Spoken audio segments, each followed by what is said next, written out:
కీర్తన గ్రంథము 59వ కీర్తనలో నుంచి దేవుని వాక్యాన్ని మనం చదువుకున్నాం. ఈ కీర్తనలో దావీదును చంపాలని సౌలు పంపినవారు ఇంటి వద్ద పొంచినప్పుడు అతడు రచించిన గీతం అనే మాట ఈ కీర్తనలో మనం చూస్తున్నాం. చూడండి, ఈ కీర్తనలో 17వ వచనాన్ని చదువుదాం. దేవుడు నాకు ఎత్తైన కోటగాను కృపగల దేవుడుగాను ఉన్నాడు. నా బలమా నిన్నే కీర్తించెదను. దావీదు ఆయన కృపను కనుగొన్నాడు, లేకపోతే దావీదు ఆయన కృపను కీర్తిస్తున్నాడు. నిజంగా ఈ పరిస్థితులు దావీదుకు దేవుని యొక్క కృపను కనుగొనటానికి కారణమయ్యాయి. సౌలు దావీదును తరమకపోతే, లేకపోతే శత్రువులు దావీదును చంపాలని తరమకపోతే, సో గాడ్స్ గ్రేస్ అనే దేవుని యొక్క అద్భుతమైన ఈ కృప అనే అనుభవాన్ని దావీదు కనుగొనేవాడే కాదు. అందుచేత 10వ వచనంలో చెప్పాడు, నా దేవుడు తన కృపతో నన్ను కలుసుకొనెను అనే మాట చూస్తున్నాం. కాబట్టి మన జీవితాల్లో మనం దేవుని యొక్క కృపనే అనుసరించి నడుచుకోవటానికి, దేవుడు మన జీవితాల్లో ఏవి జరిగించినా అందుకు దేవునికి స్తోత్రం. కొరింథీయులకు రాసిన 2వ పత్రికలో 1వ అధ్యాయంలో 12వ వచనాన్ని మనం చదువుతున్నప్పుడు ఏమన్నాడంటే, మా అతిశయం ఏదనగా దేవుని కృపనే అనుసరించి నడుచుకుంటాను కదా. మా అతిశయం ఏదనగా దేవుని కృపను అనుసరించి నడుచుకుంటాను. దేవుని యొక్క కృపనే అనుసరించి నడుచుకుంటాను. దేవుని యొక్క కృపను అనుసరించి నడుచుకోవటమే మన అతిశయం. మన అతిశయంగా ఉండాలి. అలాగూ జరగటానికి దేవుడు ఏమి జరిగించినా పర్లేదు. శత్రువులు తరుముతున్నారా, ఒకవేళ సౌలు చంపాలనుకుంటున్నాడా, వారు పొంచి ఉన్నారా, అది ఏదైనా పర్లేదు. ఎందుకంటే ఆయన కృప అంటే ఏంటో తెలుసుకోవటానికి, ఆయన కృపనే అనుసరించి నడుచుకోవటానికి దేవుడు వీటన్నిటిని సమకూర్చి జరిగిస్తున్నాడు. రోమాపత్రిక 8:28 కానీ, ఎఫెసీ 1:12 కానీ మనం చదువుతున్నప్పుడు మనము కృపను మాత్రమే అనుసరించి జీవించటానికి ప్రభు ఏమి జరిగించినా అది మనకు మేలే. రోమీయులకు రాసిన పత్రికలో కూడా ఇలాంటి ఒక వచనమే ఉంది, చదువుదాం. రోమీయులకు రాసిన పత్రిక 4వ అధ్యాయం 16వ వచనం చదువుదాం. రోమా పత్రిక 4:16. ఈ హేతువు చేతను ఆ వాగ్దానము యావత్ సంతతికి, అనగా ధర్మశాస్త్రం గల వారికి మాత్రం కాక అబ్రహామునకున్నట్టి విశ్వాసం గల వారికి కూడా దృఢము కావాలని కృపను అనుసరించినదై ఉండునట్టు అది విశ్వాసం మూలమైనదాయను. రైట్, ఈ వచనంలో చూడండి, 16వ వచనంలో వాగ్దానము కృపను అనుసరించినదై ఉండునట్లు అనే మాట మనం చూస్తున్నాం. అంటే దేవుడు ఏదైనా కూడా కృప ద్వారానే ఆయన ఇచ్చేవాడుగా ఉన్నాడు. అందుకని ఇక్కడ చెప్పాడు, ఆ వాగ్దానం యావత్ సంతతికి, అనగా ధర్మశాస్త్రము గలవారికి మాత్రం కాక అబ్రహాముకున్నట్టు విశ్వాసము గలవారికి కూడా దృఢము కావాలని కృపను అనుసరించినదై ఉండునట్లు అది విశ్వాస మూలమైనదాయను అనే మాట చూస్తున్నాం. కాబట్టి దేవుని పిల్లలు దేవుని కృపనే అనుసరించి నడుచుకోవాలి అనేది ఆయన యొక్క ఉద్దేశం. మరొకసారి మనం జ్ఞాపకం చేసుకుందాం, మనం ఎందుకు అతిశయించాలంటే దేవుని యొక్క కృపనే అనుసరించి నడుచుకోవటం అనేదే మన అతిశయం. కొరింథీయులకు రాసిన 2వ పత్రికలో 12వ అధ్యాయంలో కొరింథీయులకు రాసిన 2వ పత్రికలో 12వ అధ్యాయంలో 9వ వచనంలో మాట్లాడుతూ, నా బలహీనతల యందే బహుగా సంతోషపడుతున్నాను, నేను ఎప్పుడు బలహీనుడునో అప్పుడే బలవంతుడు అనే విషయాలు ఎందుకు రాశాడంటే, ఇక్కడ 9వ వచనంలో చూస్తున్నాము, ఆ నా కృప నీకు చాలును అనే మాట ఇక్కడ మనం చూస్తున్నాం. సో అందుచేత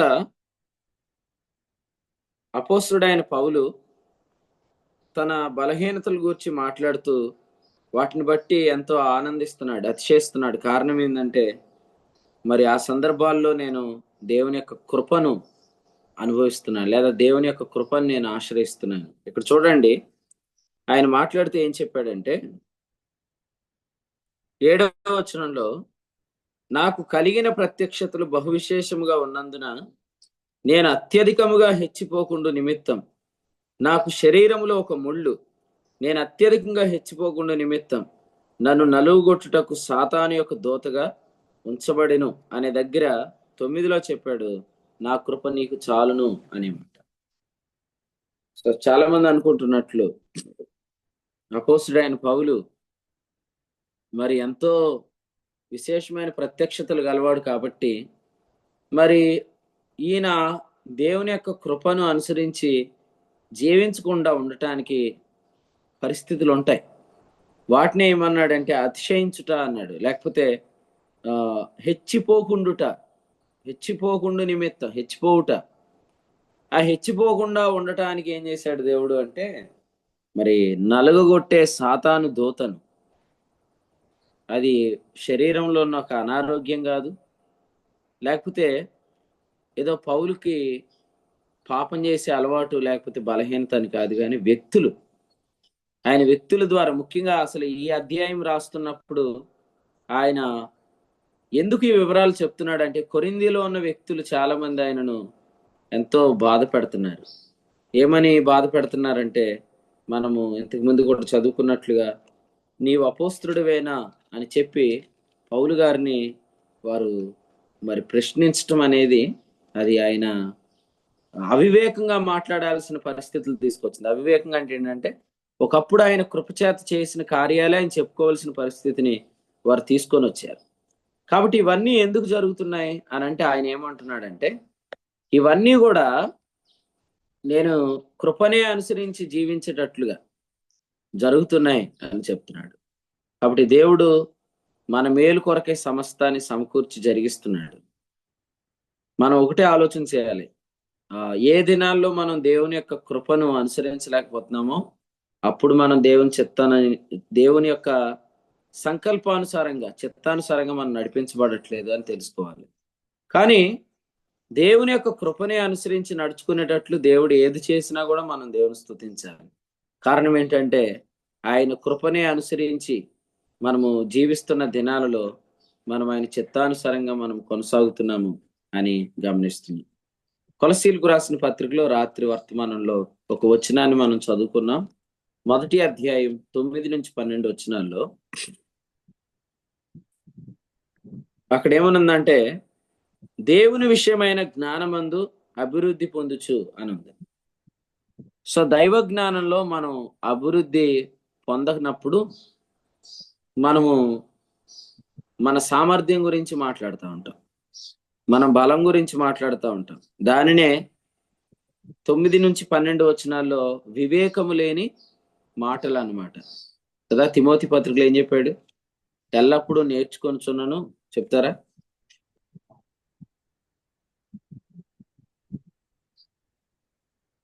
ఎల్లప్పుడూ నేర్చుకొనుచున్నాను, చెప్పండి. తిమోతి 2వ పత్రిక 3వ అధ్యాయం 6-7 వచనాలు. ఎల్లప్పుడూ నేర్చుకొనుచున్నను, సత్య విషయమైన అనుభవ జ్ఞానము ఎప్పుడునూ పొందలేని అవివేక స్త్రీలు అన్నాడు. అవివేక స్త్రీలు ఎలా మాట్లాడుకుంటారు? అవివేక స్త్రీలు ఎలా మాట్లాడతారు? ఆత్మ సంబంధమైన వివేకం లేని వారు ఎలా మాట్లాడతారంటే, ఏదైనా మా వలన అయింది అన్నట్లే మాట్లాడతారు. ఊరికే పైకి అంటారు, మన వల్ల ఏమైద్ది అన్న, అంతా దేవుడే చేశాడు. కానీ వాళ్ళు మాట్లాడేటప్పుడు ఏదో మా వల్ల అయిందని చెప్తా ఉంటారనమాట. అది కృప కాదు. కొరింథీయులకు రాసిన 2వ పత్రికలో ఆ మాట ఉంది. మీరు అండర్లైన్ చేయండి ఒకసారి ఆ లైన్.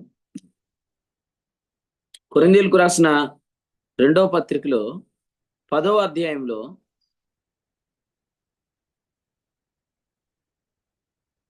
ఒకసారి వచనం 15వ వచనం లేకపోతే 14వ వచనం చదువుతారా?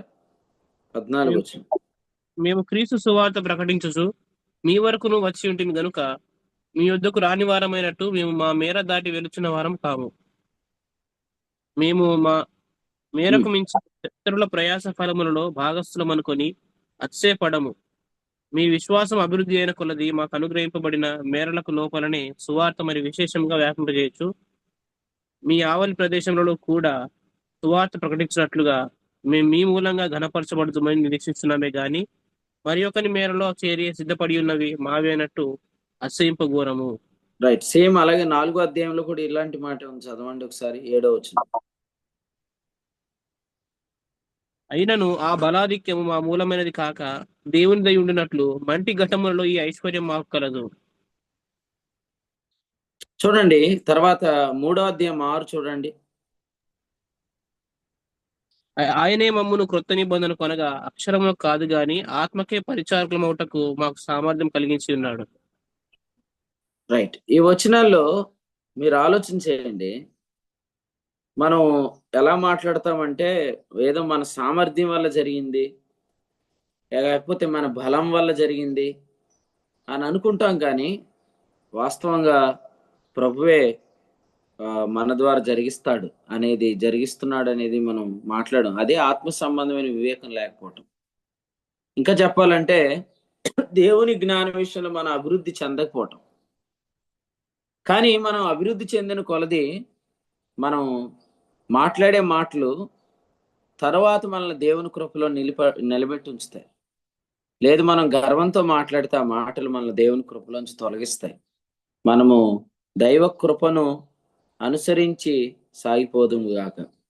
సో ఇక్కడ చూడండి, మనం చదువుకున్న వచనాల్లో కీర్తనాకారుడైన దావీదు ఆయన దేవుని యొక్క కృపను అనుసరించి నడవటానికి, లేదా దేవుని యొక్క కృపను ఆయన కనుగొనటానికి ముఖ్య కారణం ఏంటంటే సౌలు మాత్రమే. లేకపోతే సౌలు పంపించిన శత్రువులు, లేదా సౌలు తరమటం, ఇదంతా కూడా కృపను అనుసరించి ఆయన జీవించడానికి కారణమైంది. అందుకనే డేవిడ్ అంటే మనకేం గుర్తొస్తుంది అంటే గ్రేస్. అంతే. దావీదు అంటే కృప. కృప అనే దాన్ని మనము దావీదు జీవితంలోంచి చాలా ఎక్కువగా మనము ధ్యానం చేస్తాం. కారణం ఏంటంటే ఆయన శత్రువు చేత తరంబడినప్పుడు ఆయన కృపను అనుసరించి సాగాడు. కాబట్టి ఒకటి గుర్తుపెట్టుకోండి, అసలు ముందే దేవుడు దావీదుతో ఒక మాట చెప్పాడు. సమూయేలు గ్రంథంలో 2వ గ్రంథంలో ఆయన ఏం చెప్పాడంటే 7వ అధ్యాయంలో 15వ వచనం, సౌలు నాకు నా కృప దూరమైనట్లు అతనికి నా కృప దూరం చేయను అన్నాడు. ఆ మాట గమనించండి. సౌలు నాకు నా కృప దూరమైనట్లు అతనికి నా కృప దూరం చేయను అన్నాడు. కాబట్టి ఇది నిజంగా దేవుని అనుగ్రహమే. ఏదనంటే కృప అంటే ఏంటో తెలిసిన వాళ్ళు కూడా కృపలో నిలిచి ఉండట్లేదు. కృప అంటే ఏంటో తెలిసిన వాళ్ళు కూడా కృపను అనుసరించి జీవించట్లేదు. కృప అంటే ఏంటో తెలిసిన వాళ్ళు కూడా కృపలో బ్రతకట్లేదు. కానీ సౌలు నాకు కృప దూరం అయింది, కానీ దావీదుకు కృప దూరం చేయనన్నాడు.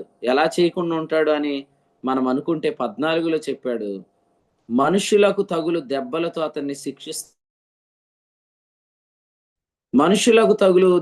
అతన్ని శిక్షిస్తాను అన్నాడు. అంటే ఒకవేళ ఎక్కడైనా మిస్టేక్ చేస్తే నన్ను కొడతానని చెప్పాడు అనమాట. ఎందుకు కొడతానంటే మరి కృపను నాకు దూరం చేయకూడదని. సో అది ఆయన యొక్క అద్భుతమైన విషయం. ఒకవేళ సౌలు విషయంలోకి వస్తారా, మరి అతని విషయంలో ఎలాంటి ప్లాన్ చెప్పలేదు. ఎందుకు చెప్పలేదని అడగొద్దు. ప్రభువు చెప్పాడు, ప్రభువును స్తుతించండి. వాక్యం ఏం చెప్తుందంటే కృప నీకు దూరం కాకుండా ఉన్నట్లు దేవుడు చేస్తానని చెప్పాడు. కాబట్టి మనం ఎల్లప్పుడూ ఆయన కృపలో నిలిచి ఉంటే అంతే చాలు. వాళ్ళు ఎందుకు లేరు, వీళ్ళు ఎందుకు లేరు అనే ప్రశ్నలు అడగొద్దు. నిన్ను దేవుడు ఎల్లప్పుడూ కృపలోనే ఉంచాలని ఆశపడుతున్నాడు. అలా ఆశపడుతున్నప్పుడు దేవుడు ఏం చేస్తాడంటే ఎలాగైనా దెబ్బలు కొట్టైనా కృపలోనే ఉంచడానికి చూస్తున్నాడు.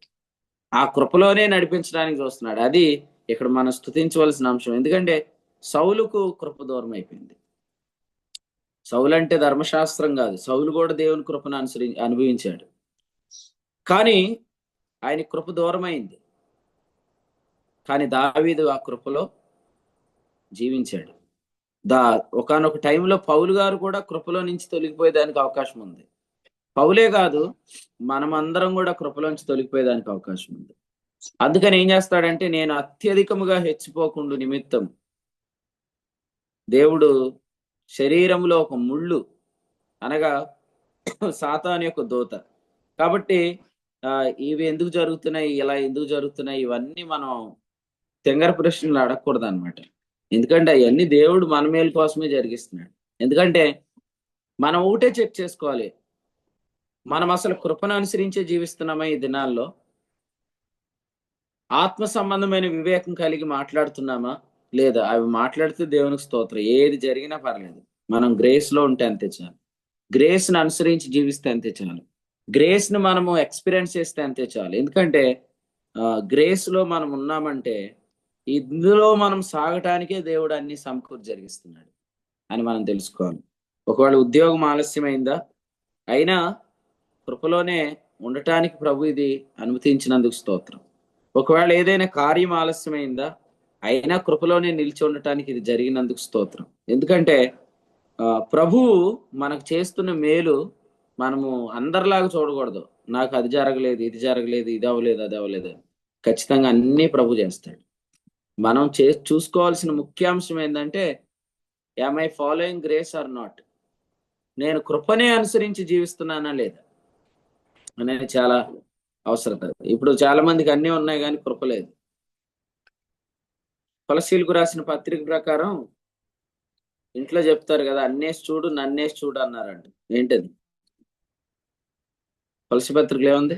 మీ సంభాషణ ఎల్లప్పుడు ఉప్పు వేసినట్టు కదండి. కొలసి పత్రికలో 4వ అధ్యాయం 6లో చెప్పినట్లుగా కృప అంటే ఉప్పే. కాబట్టి అన్నేయటం వేరు, ఉప్పేయటం వేరు.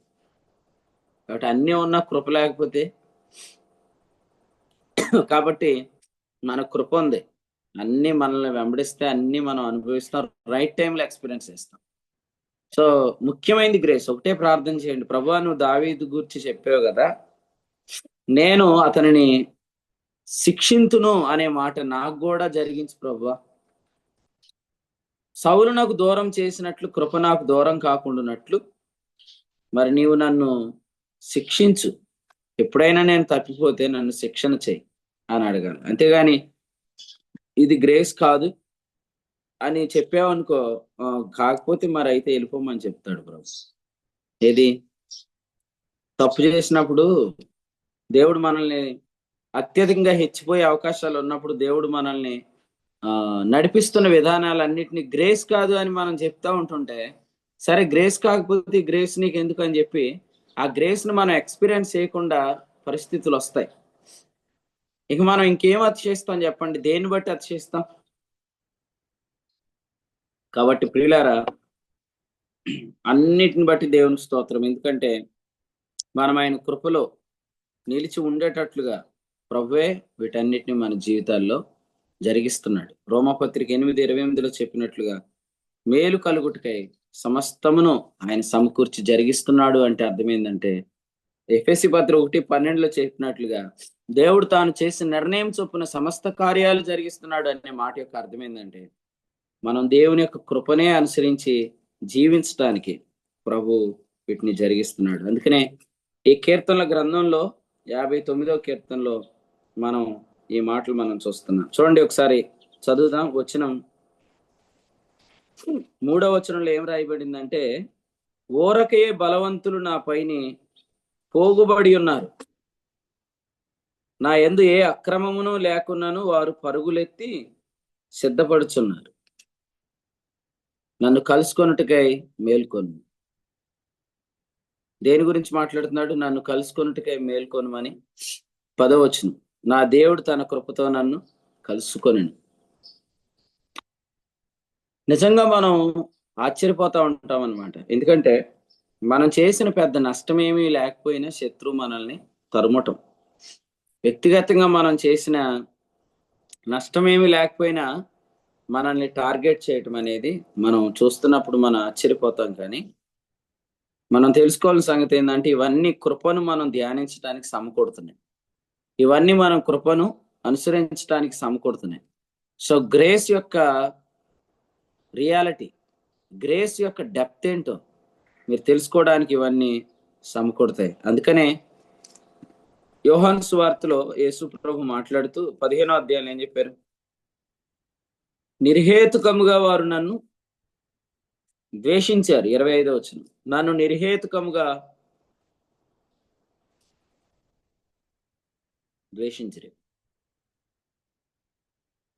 There is no particular reason, కానీ వాళ్ళు మనల్ని తరుముతున్నారు. ఒక ప్రత్యేకమైన కారణం ఏమి ఉండదు.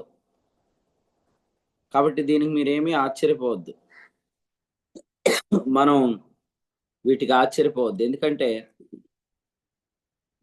మనకు దేవుడు దూరంగా లేడు, మనం దేవునికి దూరంగా లేము. ఆయనలో మనలో ఆయన ఉన్నాడని మనకు ఆయన అనుగ్రహించిన ఆత్మ మూలంగా తెలుసుకుంటున్నాం. ఇంకా చెప్పాలంటే తలంపుల మూలంగా తెలుసుకుంటున్నాం కదా. ఈ ఉదయం దేవుడు మనతో మాట్లాడుతున్నాడు, సాయంకాలం మనతో మాట్లాడుతున్నాడు, మధ్యాహ్నం మనతో మాట్లాడుతున్నాడు, మనం ఎక్కడున్నా ఆయన మనతో మాట్లాడుతున్నాడు.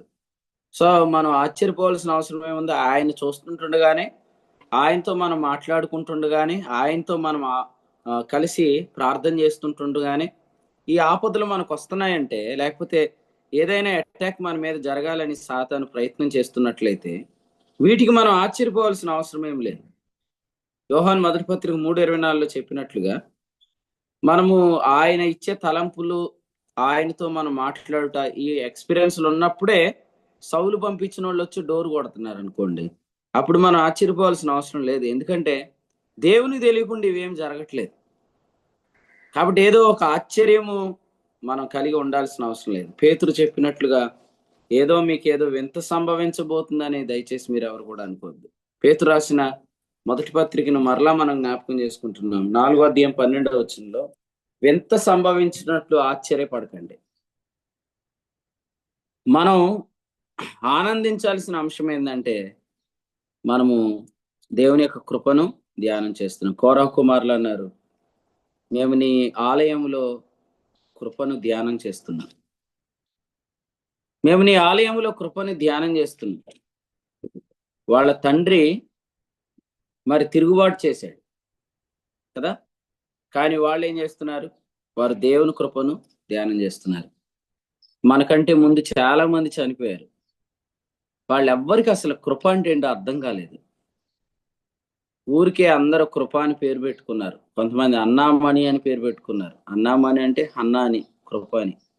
కొంతమంది హనన్య అని పెట్టుకున్నారు. కొంతమంది యోహాన్ అని పేరు పెట్టుకున్నారు. కొంతమంది కృపమ్మ అని పెట్టుకున్నారు. ఎన్ని పేర్లు పెట్టుకున్నారు. అసలు నోరు తెరిస్తే అందరూ పాడేది కృప గురించి. నోరు తెరిస్తే మాట్లాడేది కృప కృప కృప అంటారు. కానీ కొలసి 1:6 ప్రకారం వారు దేవుని యొక్క కృపను వారు సత్యంగా గ్రహించకుండానే చనిపోయారు. కానీ ఈ తరంలో ప్రభు నిన్ను కరుణించాడు. కాబట్టి కృపలో నుండి దూరం అయ్యే పరిస్థితులు వచ్చినప్పుడు నన్ను 2 దెబ్బలు కొట్టిన ఆయన అని అడగండి. కారణం దావీదును గురించి అలే చెప్పాడు.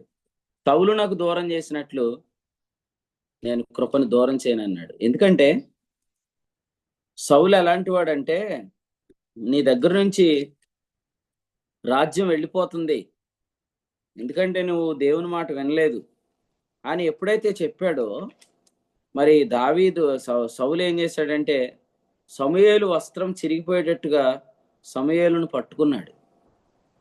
సమూయేలును కూడా చంపాలని ప్రయత్నం చేశాడు సౌలు. అంటే తన్ను అభిషేకించిన వాడినే చంపాలని అనుకున్నవాడు, ఒక పూట కూటి కొరకు తన జ్యేష్ఠత్వాన్ని అమ్మినవాడు, ఇటువంటి వారు శిక్షణకి ఏం లోబడతారు? వాళ్ళు చెప్పాడు కదా వాక్యంలో, అందితే ఒకటి అందకపోతే ఒకటి అన్నట్టు.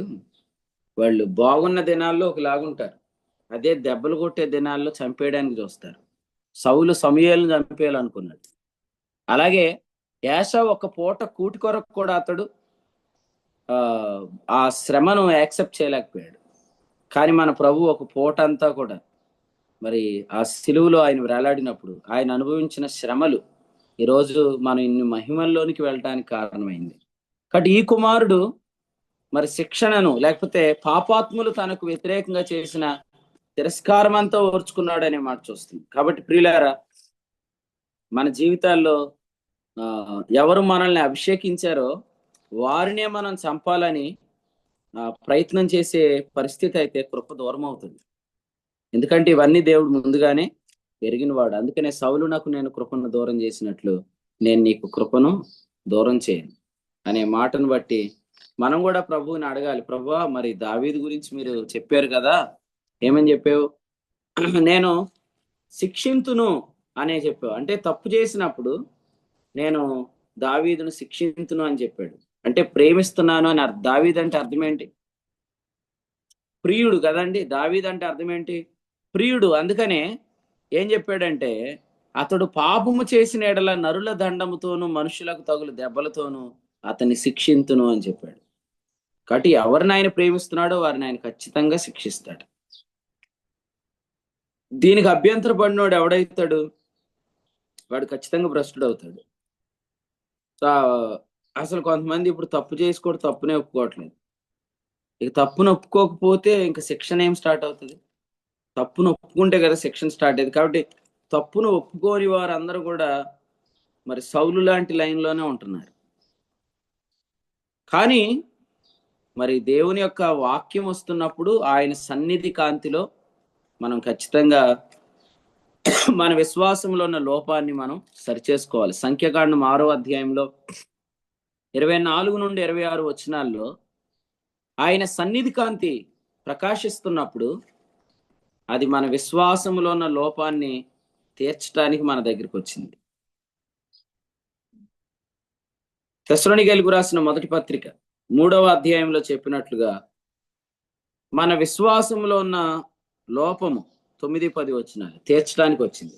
వెంటనే మనం ఒప్పుకోవాలి, ఎస్ ప్రభువా నిజమే, ఇక్కడ నేను విశ్వాసం మూలంగా వెళ్ళట్లేదు. అవునయ్యా నిజమే, ఇక్కడ నేను కృపను అనుసరించి వెళ్ళట్లేదు. అవునయ్యా నిజమే, ఇక్కడ నేను అవివేకగా మాట్లాడుతున్నాను. అవునయ్యా నిజమే, ఇక్కడ నాకు జ్ఞానం అంతగా పెరగలేదు కాబట్టి ఇక్కడ నేనేదో నా మూలమైనట్లుగా మాట్లాడుతున్నాను. ఇక్కడ ఏదో నా వల్లే కలిగింది అన్నట్టు మాట్లాడుతున్నాను అని వెంటనే మనం సరిచేసుకోవటం అనేది చాలా మంచిది. అసలు తప్పే ఒప్పుకోకపోతే శిక్షణ ఏముంటుంది? శిక్షణ ఉండకపోతే సౌలునకు దూరమైనట్లు దూరము కాదా కృప? అంటే నేనేమంటున్నానంటే కృపలోంచి ధర్మశాస్త్రం కిందకి వెళ్ళిపోతారనేది కాదు దీని అర్థం. కృపను అనుసరించి జరిగేవి జరగవు అంతే. విశ్వాసి ఎప్పటికీ పాపిగాడు, విశ్వాసి ఎప్పటికీ ధర్మశాస్త్రానికి లోనైన వాడికి ఎంచబడ్డు. కానీ కృపను అనుసరించి జీవించడం అనేది దూరం అవుతుంది. సౌలుకు దురాత్మ వచ్చినట్లుగా కొంతమంది సాతాను చేతికి అప్పగించబడి ఇక వాని తంత్రాలనే నెరవేర్చడానికి ఉపయోగపడతారు. అది చాలా బాధాకరంగా ఉంటది. ఆ జీవితాలు భ్రష్టమైన జీవితాలు. అందులోనికి మనం వెళ్లకుండా ప్రభు మనల్ని కాపాడుగా. అందుకనే శత్రువులు వచ్చి తలుపు కొడుతున్నారా? అయినా స్తోత్రం, ఎందుకంటే కృపను నేను కనుగొనటానికి ఇది ఒక అవకాశమైంది. ఇది అద్భుతమైన విషయం. అందుకని దావీదు కీర్తనలు అన్ని కూడా కృపాసహితమైన కీర్తనలు గాని మనం ఎందుకు చూస్తున్నామంటే ఆయన కృపనే అనుసరించినట్లుగా ప్రభు చేశాడు. 59వ కీర్తనలో 16వ వచనంలో 17వ వచనంలో 2 సార్లు రాయబడిన మాట ఏంటంటే, నీ బలమును గూర్చి నేను కీర్తించేదను. 17వ వచనంలో కూడా చూడండి, నా బలమా నిన్నే కీర్తించేదను. సో గ్రేస్ అంటే ఏంటి? ఆయన బలం. కృప అంటే ఏంటి? ఆయన బలం. ధర్మశాస్త్రం అంటే ఏంటి? నా బలం. మన చేతికి 10 వేళ్ళు ఉంటాయి, అంటే 10 కమాండ్మెంట్స్ అని మన బలం. ఆయన చేతి యెహోవా అనే నామంలో 2 సార్లు కృప అనే మాట ఉంది. యోద్ హే wow hey Yahweh. So hey అంటే అర్థం ఏంటంటే 5th లెటర్ అన్నమాట, గ్రేస్. ఆయన చేతిలో కృప ఉంది, మన చేతిలో ధర్మశాస్త్రం ఉంది. కాబట్టి మన చెయ్యి ధర్మశాస్త్రం, ఆయన చెయ్యి కృప. కాబట్టి మనం పాడాల్సింది ఆయన కృపను గురించి, ఆయన బలాన్ని గురించి. సో ఇశ్రాయేలీలు మొదటి కీర్తన ఏంటి? యెహోవాను గానము చేసేదము కదండి. నిర్గమాకాండంలో వారు పాడిన పాటను మీరు స్టడీ చేయండి. వారు పాడిన పాట ఏంటంటే 2వ వచనం, యెహోవాయే నా బలము, యెహోవాయే నా బలము. యెషయా గ్రంథం 6వ అధ్యాయం 1వ వచనం, ఉజ్జియా మృతి నొందిన సంవత్సరం. ఉజ్జియా గురించి మనకు తెలుసు. ఉజ్జియా ఏం చేశాడు? ఉజ్జియా గురించి మనకు తెలుసు. ఉజ్జియా అంటే అర్థం ఏంటంటే యెహోవాయే నా బలం అని అర్థం. కానీ ఆయన కూడా కొంతకాలం యెహోవాయే నా బలం అనే దానిలో నడిచి తర్వాత తెగించి ధూపం వేశాడు మందిరంలోకి వెళ్ళి.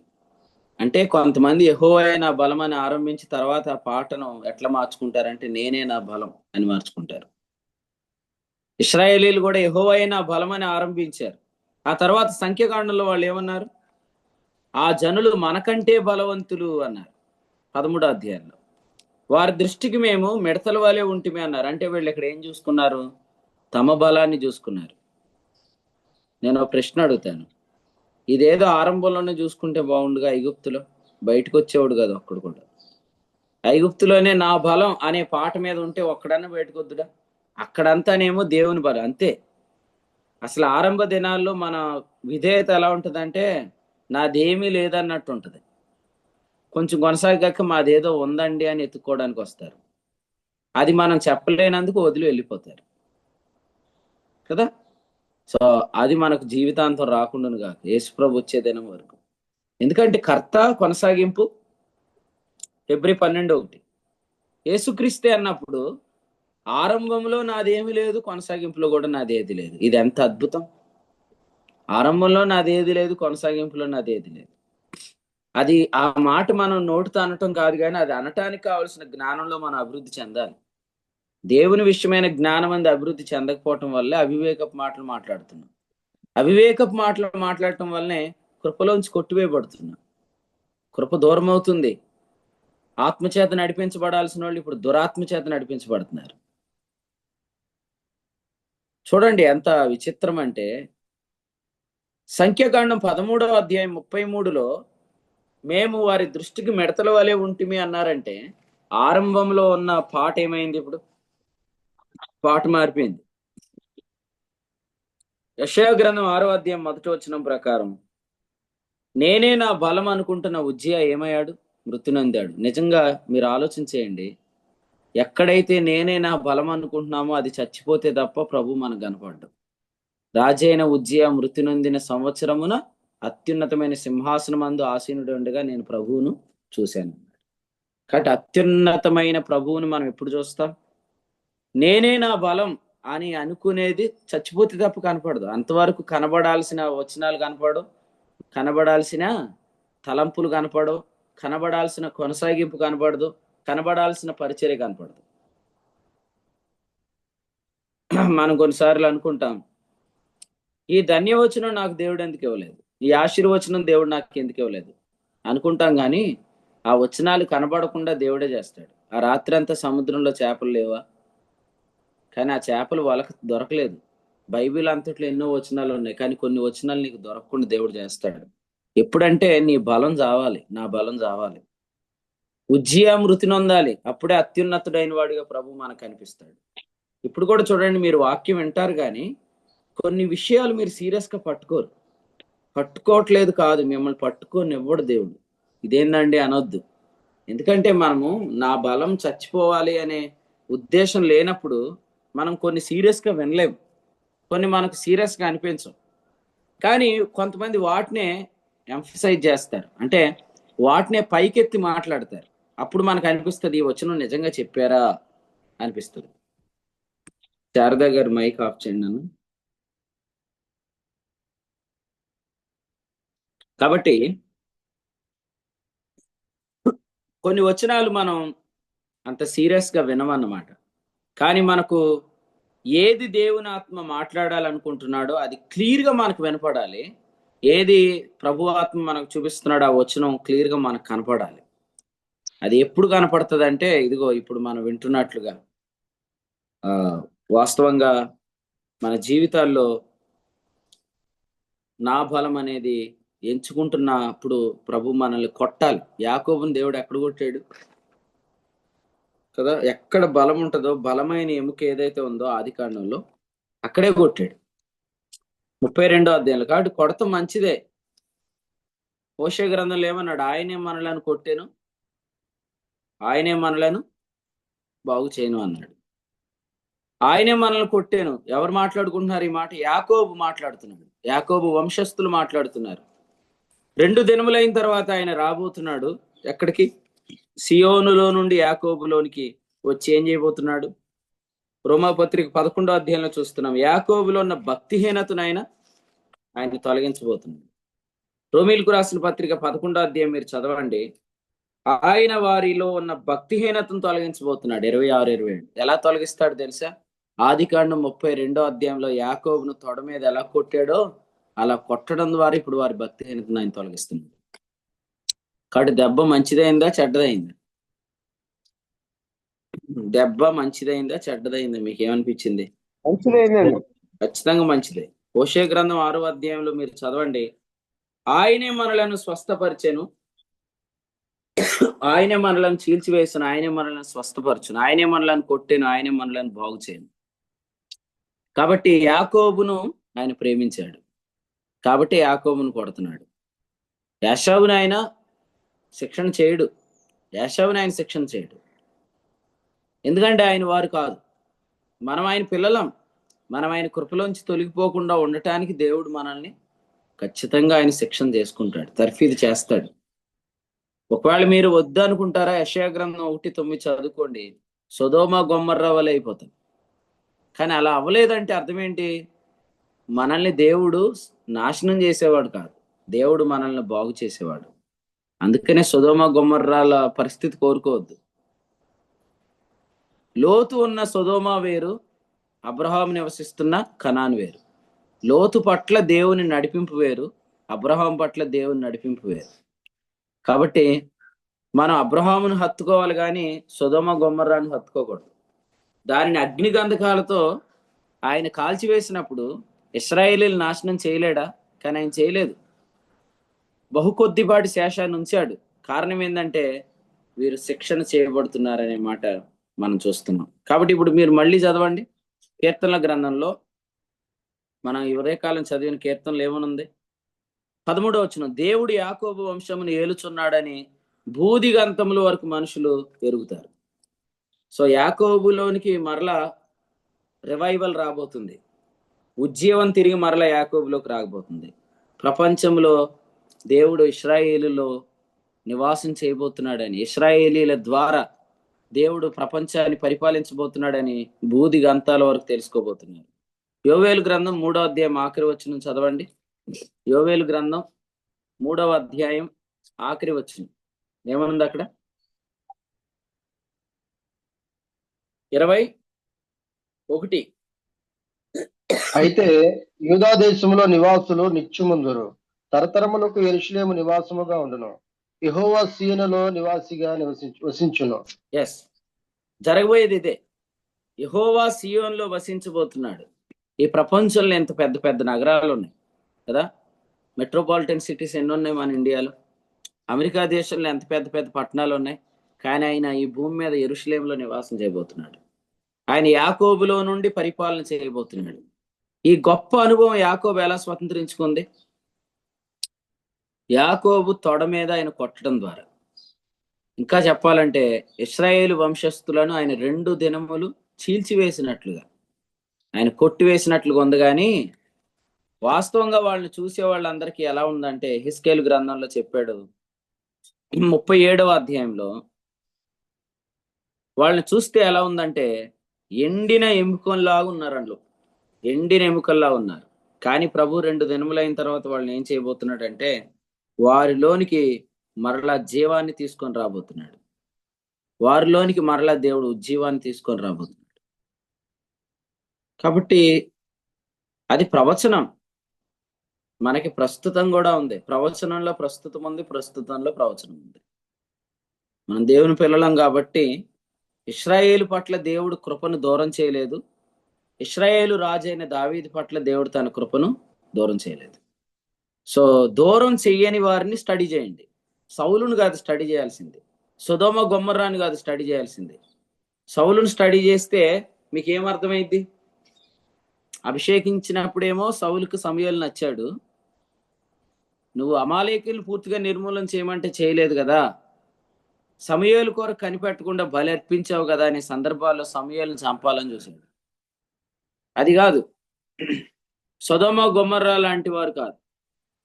మనము స్టడీ చేయాల్సింది ఎలాగంటే ఇశ్రాయేలీలను మరి ఇశ్రాయేలీల రాజు అయిన దావీదుని గురించి ధ్యానం చేయాలి. ఇశ్రాయేలీలు అనే ప్రజను గాని ఇశ్రాయేల్ రాజు అయిన దావీదుని గాని మీరు స్టడీ చేస్తే కృప దూరం కాకుండా ఉండటానికి దేవుడు వారిని శిక్షించాడు. కాబట్టి మేలే అని స్తుతించండి అంతే, దేవానికి స్తోత్రం అని స్తుతించండి అంతే. అంతేగాని నన్ను ఎందుకు కొట్టావు అని మీరు అడుగుతున్నారంటే మీరు సౌలులాగా ఉండాలని ఇష్టపడుతున్నారు. సౌలుకు మొదట్లో ఆత్మ నడిపింపు, తర్వాత దురాత్మ నడిపింపు అద్భుతంగా వచ్చాయి. అట్లా ఉండొద్దు. మొదట్లో ఉజ్జి అంటే యెహోవాయే నా బలం, తర్వాత ఉజ్జి అంటే నేనే నా బలం. చివరిలో చాలా మంది భ్రష్టులు అయిపోయారు.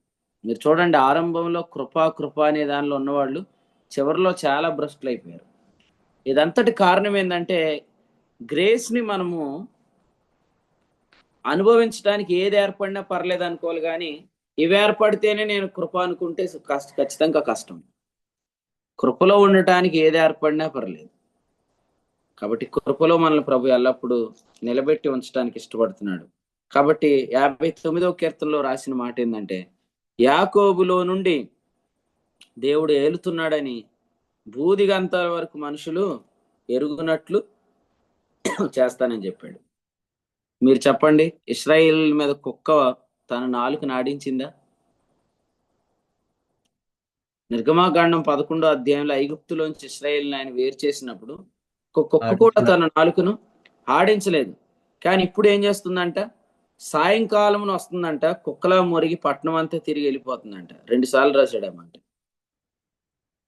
అంటే ఇలా చెప్పుకుందాం, శిక్షణ చేసే టైంలో కుక్కలు మరుగుతాయి, కానీ వాటిని పట్టించుకోవద్దు. ఎందుకంటే మళ్ళీ దేవుడు రేపొద్దు కుక్క నాలుక ఆడించకుండా చేయబోతున్నాడు. ఇశ్రాయేల్ పట్ల ఎంతో మంది ఎన్నో రకాల ప్రవచనాలు కుక్క నాలుకలాగా చెప్తున్నారు. కానీ ఎందుకు చెప్తున్నారంటే వారి ప్రస్తుతం ఎలా ఉంది? వారి ప్రస్తుతం ఎలా ఉందంటే దేవుడు వారిని విసర్జించాడేమో అన్నట్లుంది. 11వ అధ్యాయం 1వ వచనంలో రోమాపత్రికలో చెప్పాడు కదా, దేవుడు తన ప్రజలను విసర్జించిన అట్లా రాదు కదండి. ఇప్పుడు యోబు బలహీనంగా ఉన్నాడు, తన స్నేహితులు వచ్చి తెగ మాట్లాడేస్తున్నారు. అలాగే కొన్నిసార్లు మనం వెళ్తున్న పరిస్థితులను బట్టి ప్రతి కుక్క కూడా మాట్లాడిద్ది. మరి మనం ఏం చేద్దాం? మౌనంగా ముందుకెళ్ళండి. రేపొద్దున ఆ కుక్క నాలుక ఆడించకుండా దేవుడు కార్యాలు చేస్తాడు. అజ్ఞానముగా మాట్లాడు మూర్ఖుల నోరు మూయట దేవుని చిత్తమని లేదా? ఉందా? లేదు. కాబట్టి మనము యుక్త ప్రవర్తన కలిగి కూడా ఉండాలని పేతురు రాసిన మొదటి పత్రికలో 2వ అధ్యాయంలో వ్రాసినట్లుగా మనం గమనిస్తున్నాం. కాబట్టి 15వ వచనంలో యుక్త ప్రవర్తన చాలా అవసరం. మీరు స్టడీ చేయండి పేతురు పత్రికలో వాక్య ప్రవర్తన, యుక్త ప్రవర్తన, పరిశుద్ధ ప్రవర్తన, పవిత్ర ప్రవర్తన కదా. తర్వాత 3వ అధ్యాయం ఇంకా కొన్ని విషయాలు మాట్లాడుతూ సత్ప్రవర్తన, తర్వాత 5వ అధ్యాయంలో మాట్లాడుతూ చెప్పాడు ఏమనంటే ఎదుటివారి ఎడల దేన మనసు కలిగి ప్రవర్తించండి అని చెప్పాడు. కాబట్టి ఎన్నో పవిత్ర ప్రవర్తన, పరిశుద్ధ ప్రవర్తన, సత్ప్రవర్తన. అయితే మనకు యుక్త ప్రవర్తన కూడా కావాలి. యుక్త ప్రవర్తన అంటే ఏంటంటే ఇటువంటి టైమ్స్ లో మనం వెళ్తున్నప్పుడు మన మీద వీరు నాలుకలు మూయిద్దామని కాదు, దేవుడు మూయించాలి నాలుకలు. సో దేవుడు వారి నాలుకలను మూయించాలి. దేవుడు చెప్పాడు కదా, నోటి మీద చేయి పెట్టుకోమని చెప్పాడు. సో దేవుడు అలాంటి కార్యాలు చేస్తాడు. ఎందుకంటే వారిని ఐగుప్తులోంచి తీసుకొచ్చినప్పుడే దేవుడు వారి ప్రత్యేకత ఏంటో తెలియజేశాడు. నిర్గమకాండం 11వ అధ్యాయంలో. వాళ్ళు ఎలా వచ్చారు బయటికి? 7వ వచనం ప్రకారం వారు బయటికి ఎలా వచ్చారంటే వారు మిక్కిలి ఆస్తితో వచ్చారు. వారు మిక్కిలి ఆస్తితో వచ్చారు. వారు పులి అని పిండితో వచ్చారు. కాబట్టి వాళ్ళు ఏదో దొంగల్లాగా పారిపోవట్లేదే, కుక్కలు తమ నాలుకలు ఆడించడానికి. దేవుడు వాళ్ళని యుద్ధ సన్నద్ధులుగా తీసుకొని వచ్చాడు. ఒక యుద్ధంకు వెళ్ళేటప్పుడు ఎలా వెళ్తారో అలాగూ యెహోవా సేనలన్నీ బయలుదేరినని 12:41 మనం నిర్గమకాండలో చూస్తాం.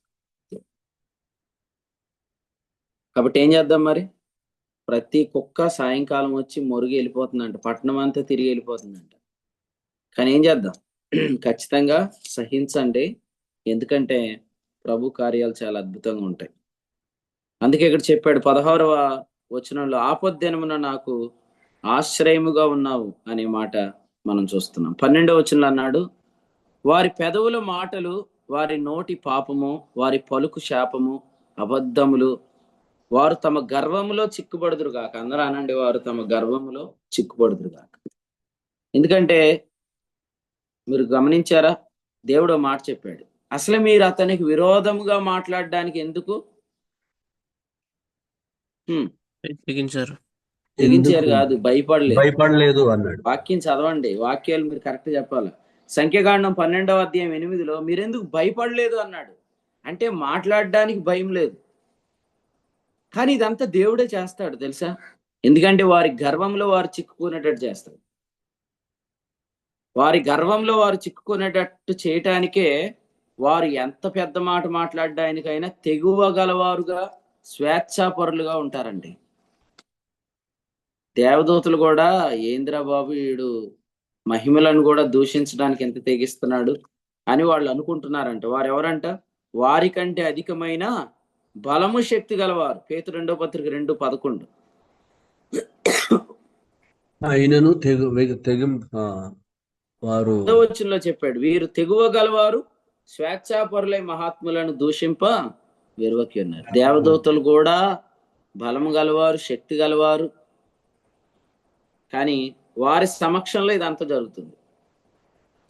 కానీ ఇవన్నీ ఎందుకు చేస్తున్నాడు? మళ్ళీ మీరు అండర్లైన్ చేసుకోండి, ఆ మాట మీ హృదయంలో అండర్లైన్ చేసుకోండి. వారు తమ గర్వములో చిక్కుకోవటానికే దేవుడు చేస్తుంది. అంతే కదా, ఎవరో ఒకరిని ఎక్కడో ఒకటి బంధించాలిగా. ఇదివరకు అండమాన్ నికోబార్లో బంధించేవారు, ఇప్పుడు ఎక్కడ బంధిస్తాడు దేవుడు? గర్వంలో బంధిస్తాడు కదా. గర్వంలో బంధించడానికే ఆ మాటలు, వారి నోటి పాపము, వారు పలుకు శాపము, వారు పలుకు అబద్ధాలు. సో దేవునికి స్తోత్రం. 7వ వచనం, వినువారెవరునూ లేరనుకొని వారు తమ నోట నుండి మాటలు వెళ్ళగ్రక్కుదురు, వారి పెదవులలో కత్తులు ఉన్నవంట. ఏం ఆనందన్న, కత్తులు ఏమన్నా కావాలా? కాబట్టి కొంతమంది నాలుకలు కత్తులు కనపడుతున్నాయి అన్నమాట. అలా కాదన్నా, అసలు ఆ మాటలు నేను వినలేకపోతున్నానన్న అంటే మళ్ళీ ఎందుకు రికార్డింగ్లు పెట్టుకొని అంటున్నారు? మరి షేర్లు చేసుకుంటున్నారు కొంతమంది. ఏది నాకు రాలేదు, అది ఎందుకు పొడిపించుకుంటున్నారా? అవి చదువుతున్నారు కొంతమంది, అవి వింటున్నారు కొంతమంది. కానీ ఒకటి తెలుసుకోండి, మీరు వింటున్నారనే వాడు ఎక్కువ మాట్లాడుతున్నాడు. వినాల్సింది మీరు కాదు, నేను కాదు, వినాల్సింది దేవుడు కదా. ఎందుకంటే ప్రతీకారం చేసేది నువ్వు నేను కాదు, మనకు చాలా పని ఉంది, మన పని మీద మనం పోవాలి. ప్రతీకారం చేసేది దేవుడే. కాబట్టి నేను మీకు వాట్సాప్లో 2 కత్తులు పంపించాను చూడండి అంటే, ఆ కత్తులు మాకు పంపించకండి. ఆ కత్తులు మీరు కావాలంటే ఉల్లిపాయలు కట్ చేసుకోండి ఇంట్లో. మాకు కత్తులు అవసరం లేదు. కత్తులు మీరు వినకండి, ఎందుకంటే వాక్యంలో చెప్తున్నాడు ఏమనంటే, వినువారు ఎవరు లేరనుకొని వారు తమ నోట నుండి మాటలు వెళ్ళగ్రక్కుదురు. కానీ ఇవన్నీ దేవదూతలు వింటున్నారు, ఇవన్నీ దేవుడు వింటున్నాడు. దేవదూతలు ఎందుకు వింటున్నారు? మనం వేడుకుంటే ప్రభు వారిని పంపిస్తే వారు తమ బలమేంటో చూపిస్తారు. వారు మనకు పరిచారకులు. హెబ్రీ పత్రిక 1:14. అందుకనే పౌలు గారు ఏం చెప్పారంటే, తిమోతికి రాసిన మొదటి పత్రిక 5వ అధ్యాయంలో, ఏర్పరచబడిన దూతల ఎదుట నీకు ఆనబెడుతున్నాను అన్నాడు 21వ వచనంలో. కాబట్టి ఏర్పరచబడిన దేవదూతలు ఉన్నారు. ఆ ఏర్పరచబడిన దేవదూతలు, అందులో ముఖ్యంగా యుద్ధానికి అధిపతి ఎవరు? ప్రధాన దూత శబ్దంతో యేసుప్రభు రాబోతున్నాడు కదా. ఆ ప్రధాన దూత ఎవరు? యూదాపత్రిక 1:9. ఎస్, ప్రధాన దూత అయినా మిఖాయేలు కూడా వింటున్నాడు. మాట్లాడరా, మాట్లాడు, నువ్వు మాట్లాడు. మహిమలకు విరోధంగా, దావీదు లాంటి వారికి విరోధంగా, సమూయేలు లాంటి విరోధంగా నువ్వు మాట్లాడు అని వాళ్ళు ఎందుకు అంటున్నారంటే, పరలోకం నుండి ఆజ్ఞ వస్తే మీ మీద మేము యుద్ధం చేయడానికి రెడీగా ఉన్నాం అని వారు వెయిట్ చేస్తున్నారు. కానీ మనం దూతలు ఎవరు వినట్లేదు అనుకొని, దేవుడేం వినట్లేదు అనుకొని మనం మాట్లాడుతున్నాం. ఎందుకు మాట్లాడుతున్నామంటే దావీదు వినాలని మాట్లాడుతున్నాం. కానీ దావీదు వినకూడదు ఈ మాటలు. ఇంకా చెప్పాలంటే ద్వితీయోపదేశకాండ 23:5 ప్రకారం దేవుడే వీటిని విననొల్లకున్నాడు అనే మాట అర్థమైందంటే, తన మహిమలను మహాత్ములను ఎవరైతే దూషిస్తున్నారో ఆ మాటలు దేవుడు కావాలని వినడు, కానీ దూషించటం మాత్రం ఆయన వింటాడు. ఆయన విని దాని విషయంలో ఆయన ఓకే అనేదాకా, అంటే ఎంతవరకు ఆయన చూడాలో అంతవరకు చూస్తాడు. అప్పుడు ఆయన న్యాయం చేస్తాడు. ఎందుకంటే నిన్న మనం చదివాం కదా, 58వ కీర్తన 11 ఏమన్నాడు? నిశ్చయంగా న్యాయం తీర్చు దేవుడు లోకంలో ఉన్నాడని మనుషులు ఒప్పుకుంటారు. కాబట్టి ప్రియులారా, ఈ మాటలకు మీరు ఏమి ఆశ్చర్యపోవద్దు. ఎందుకంటే వారి నాలుకలో కత్తులు ఉన్నాయని చెప్పాడు కదా. వారు కుక్కలాగా మొరుగుతారని చెప్పాడు కదా. మాత్రమే కాదు, వారి పెదవుల మాటలు వారి నోటి పాపం అన్నాడు, వారు పలుకు శాపం అన్నాడు, అబద్ధాలు అన్నాడు. కాబట్టి ఇవన్నీ ఉంటాయి. అయితే మనం స్తుతించవలసిన అంశం ఏంటంటే, ఇటువంటి పరిస్థితుల్లో కూడా దావీదు కృపాకీర్తన రాస్తున్నాడు. సో ఇటువంటి అనుభవంలో కూడా ఆయనకి ఏమొస్తున్నాయి? 16వ వచనం ప్రకారం, ఉదయమున నీ కృపను గురించి ఉత్సాహగానము చేసేదను కదండి. ఉదయం లేవగానే ఆయన ఏమంటాడు? సితారా మేల్కొనుము అంటాడు. ఏమంటాడు? సితారా మేల్కొనుము అంటాడు. మీరు ఈ కీర్తన చదవండి. దావీదు యొక్క 10 వేళ్ళు ఎందుకు ఉపయోగపడుతున్నాయి? ఆయన యొక్క బలాన్ని గురించి సితారాను వాయించడానికి ఉపయోగపడుతున్నాయి. కాబట్టి మన యొక్క బలమంతా దేవుని యొక్క శక్తిలో వాడబడితే మనం ఆయన కృపను గురించి ఉదయకాలమే పాడగలుగుతాం. 90వ కీర్తన 14లో చెప్పినట్లుగా, ఉదయకాలమే సితారా మేల్కొను అని చెప్పి సితారాను లేపి ఆయన ప్రభువును గురించి పాడుతున్నాడు అనే మాట మనం చూస్తున్నాం. కాబట్టి గ్రేస్ థాట్స్ మనకు రావాలి. ఉదయకాలమే తలంపులతో ప్రభు మనల్ని కలుసుకోవాలి, దర్శించాలి. అంతేగాని రాత్రి అంతా నిద్ర పట్టలేదండి, వాడిని అన్నది ఏంటంటే, వాడికి నేను ఎంత చేశానో తెలియదండి, ఇవన్నీ వద్దండి. ఎందుకంటే ఇవన్నీ ఉంటాయి. ఇవన్నీ ఉండకపోతే మన కృపలో ఎలా కొనసాగుతాం? కృపను మనం ఎలా కనుగొంటాం? కృపగల దేవా అని మనం ఎలా అంటాం? 17వ వచనం, కృపగల దేవా. సో కృపగల దేవా అని అనాలంటే ఇవన్నీ జరుగుతాయి. కానీ దేవుడు ఏం చేస్తాడు? 5వ వచనం, ఆయన అన్యజనులందరినీ శిక్షించడానికి మేల్కొంటాడు. మీరెందుకు మేల్కోవాలి? మీరు కృపను గురించి పాడడానికి మేల్కోండి. ఆయన శిక్షించడానికి ఆయన మేల్కొంటాడు. ఖచ్చితంగా దేవుడు నిద్రపోవట్లేదు. ఇశ్రాయేల్ కాపాడువాడు. చెప్పండి, కునుకడు, నిద్రపోడు. కాబట్టి ఆయన ఏమి ఎలాగైందండి అన్ని చూస్తూ ఊరుకుంటున్నాడు? నేను ఇంకెంతకాలం చూస్తూ ఊరుకోండి, చేతగానండి అనుకుంటున్నాడు? ఇవన్నీ వద్దండి. మనం మేల్కోవాల్సింది ఆయనను గురించి పాడడానికి మేల్కోవాలి. ఆయన మేల్కొనేది ఎందుకంటే అన్యజనులను శిక్షించడానికి మేల్కొంటాడు. అధిక ద్రోహుల్లో ఎవరిని కనికరించొద్దయ్యా అంటున్నాడు. ఎస్, అధిక ద్రోహులు అంటే ఏంటి? సమూయేలు మొదటి గ్రంథంలో మీరు సౌలును తైలముతో, సౌలు ఇంట్లో పిల్లలు లేరా? 2 పిల్లలు ఉన్నారు. వాళ్ళిద్దరిని వద్దనే కదా ఇశ్రాయేలీయులు కోరుకున్నారు రాజుని.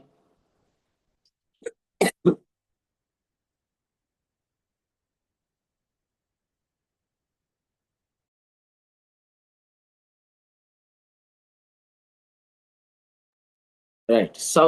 సమూయేలు ఇంట్లో 2 పిల్లలు ఉన్నారు కదా. ఆ సమూయేలు 2 పిల్లలను వద్దని ఇశ్రాయేలీయులు ఎవరిని కోరుకున్నారు?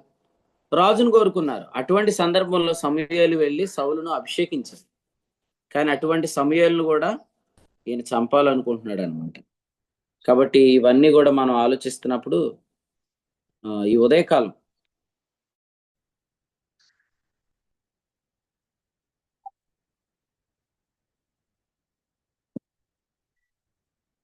అన్న నా వాయిస్ వస్తుందా? వస్తుందండి.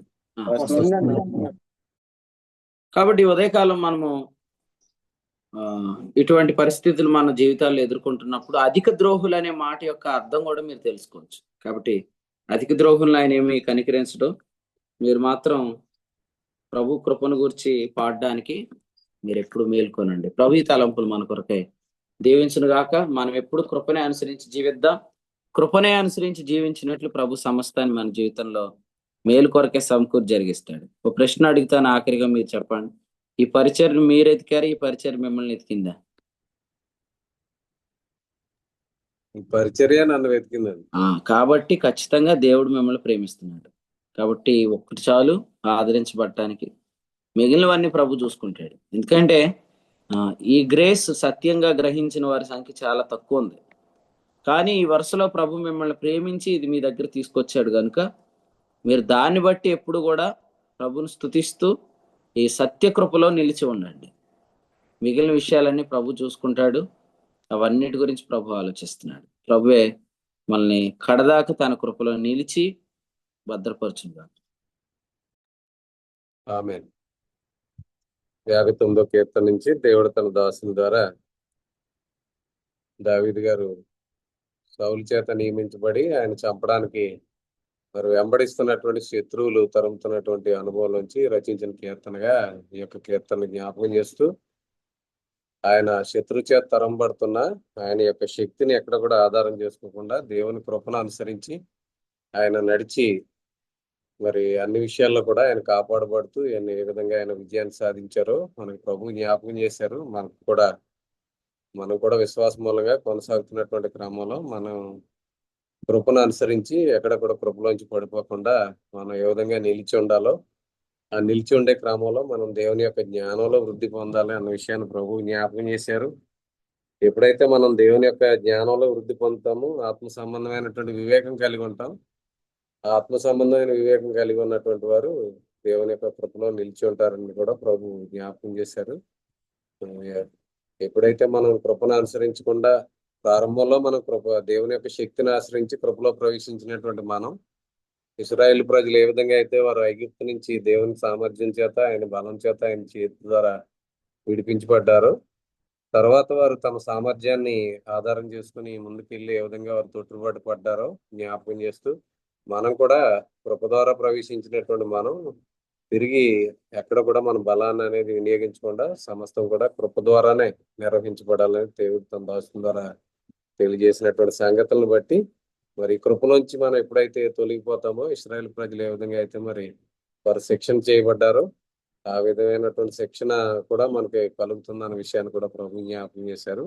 తెలియజేసిన సంగతులను బట్టి ప్రభుకి కృతజ్ఞతలు తెలియజేస్తూ శ్రేష్టమైన వర్తమానం అందించిన దేవుని సేవకులు పొడిగి పక్షంగా వందనాలు తెలియజేస్తున్నాను. ఇప్పటి వరకు నిలిచి వాక్యం ఉన్న దేవుని సేవకులకు, అలాగే ఆ ప్రాంతాల నుంచి జాయిన్ అయిన ప్రియులకు కూడా పొడిగి పక్షంగా వందనాలు తెలియజేస్తున్నాయి. ఈ సాయంత్రం 6:30కి పెంటపాడులో, రాత్రి 8:30కి భీమవరంలో జరిగే పరిచయాల కొరకు, రేపు గెదనాపల్లిలో జరిగే ప్రత్యేకమైనటువంటి సువార్త సభల కొరకు ప్రార్థన చేయాలని తెలియజేస్తూ, ఈ సమయంలో ఎవరైనా ఈ యొక్క వర్తమానం ద్వారా ప్రేరేపించబడి ప్రార్థన చేయాలని ఆసక్తి కలిగిన వారు ముగింపు ప్రార్థన చేసినట్లయితే మనం ఈ కూడికను ముగింపు చేసుకుందాం. వందనాలు చేయండి. ప్రార్థన చేస్తాను. మహాపరిశుద్ధుల తండ్రి అయిన దేవా, నీ యొక్క ఘనమైన నామములకు వేలాది స్తుతి స్తోత్రం చెల్లిస్తున్నాం తండ్రి. దయగల దేవ, కృపగల తండ్రి, ప్రేమ సంపూర్ణుడైన దేవ నీకు స్తోత్రం తండ్రి. దేవ, మహోన్నతుడైన దేవ నీకు స్తోత్రం. ప్రభువైన దేవ, ఈ యొక్క ఉదయకాల సమయంలో తండ్రి ప్రభ దేవనైనా అడిగిన రీతిగా తండ్రి ప్రభ మీరు మొత్తం మాట్లాడిన దేవ నీకు స్తోత్రములు తండ్రి. దేవ, మా యొక్క జ్ఞానంతో కాదు, మా యొక్క బలంతో కాదు తండ్రి ప్రభ దేవ, మా యొక్క శక్తితో కాదు తండ్రి, మీరే మమ్మల్ని పిలుచుకున్నారు అనే ఒక మాట తెలియపరిచినప్పుడు తండ్రి ప్రభ ఎంతో ఆనందించము, ఎంతో సంతోషించాము తండ్రి ప్రభ. అందుబట్టి మీకు స్తుతులు స్తోత్రం చెల్లిస్తున్నాం తండ్రి ప్రభ దేవనైనా. నీ యొద్దకి చేరాలని మా ప్రయత్నం చేస్తే మేము చేరలేము, మీరే మమ్మల్ని చేర్చుకోవాలని తండ్రి ప్రభ దేవ, మీ యొక్క గొప్ప ప్రేమను బట్టి నీకు స్తుతులు స్తోత్రం చెల్లిస్తున్నాము తండ్రి ప్రభ. ఈ మాట విన్నప్పుడు చాలా సంతోషంగా అనిపించింది. ఇంకా అనేకుల మంది తండ్రి ప్రభా దేవ మీరే ఆకర్షించండి, ప్రేరేపించండి, మీరే పిలవండి. మీ కృపచేతన, మీ బలం చేతన మమ్మల్ని అందరినీ తండ్రి ప్రభా నాయన నీ హృదయానికి, నీ సన్నిధానికి, నీ రాజ్యంలోకి చేర్చుకోమని అడుగుచున్నాం తండ్రి ప్రభా దేవనైనా. మరొకసారి నీ సేవకుల ద్వారా తండ్రి ప్రభా దేవనైనా నీ ఆత్మతో నింపుతూ తండ్రి ప్రభా నాయన దేవ ఈ యొక్క జీవవాక్యం ద్వారా, ఆహారం ద్వారా తండ్రి ప్రభునైనా మమ్మల్ని బలహీనులుగా కాక బలవంతులుగా చేస్తూ, మమ్మల్ని బలపరుస్తూ విశ్వాసంలోని, ఆత్మీయలోని ఎదుటకు సాయం చేస్తున్న మా తండ్రి నీకు స్తుతులు స్తోత్రం చెల్లిస్తున్నాం తండ్రి ప్రభా దేవనైనా.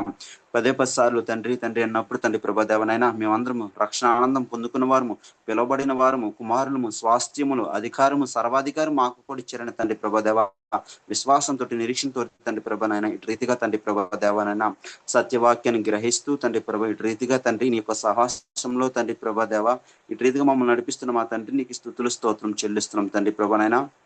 మేము ఇంకనూ నీ కృపలను తండ్రి ప్రభా దేవనైనా ఎరగకపోతే తండ్రి ప్రభానైనా యాకోబుని తండ్రి ప్రభ శిక్షించిన విధముగానే మమ్మల్ని కూడా శిక్షించండి. ఎందుకంటే మమ్మల్ని మీరు ప్రేమించుచున్నారు, ఎల్లప్పుడూ ప్రేమిస్తున్నారు, ఎల్లప్పుడూ తండ్రి ప్రభనైనా నీ యొక్క బాహు హస్తంతో మమ్మల్ని దీవిస్తున్నారు, నడిపిస్తున్నారు.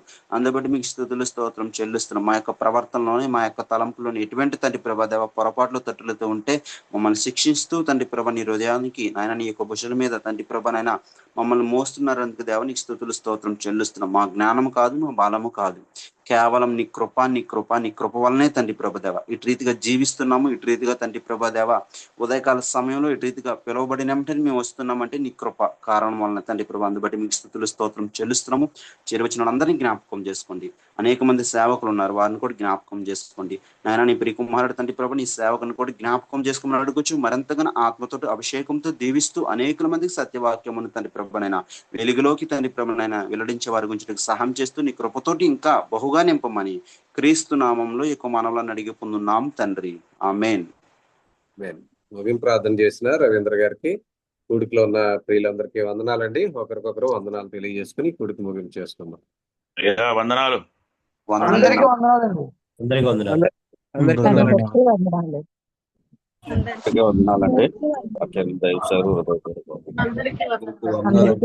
వందనాలండి. అందరికీ వందనాలు. అందరికీ వందనాలండి. అందరికీ వందనాలు. అందరికీ వందనాలండి. అందరికీ వందనాలండి. అందరికీ వందనాలండి. అందరికీ వందనాలండి. అందరికీ వందనాలండి. అందరికీ వందనాలండి. అందరికీ వందనాలండి.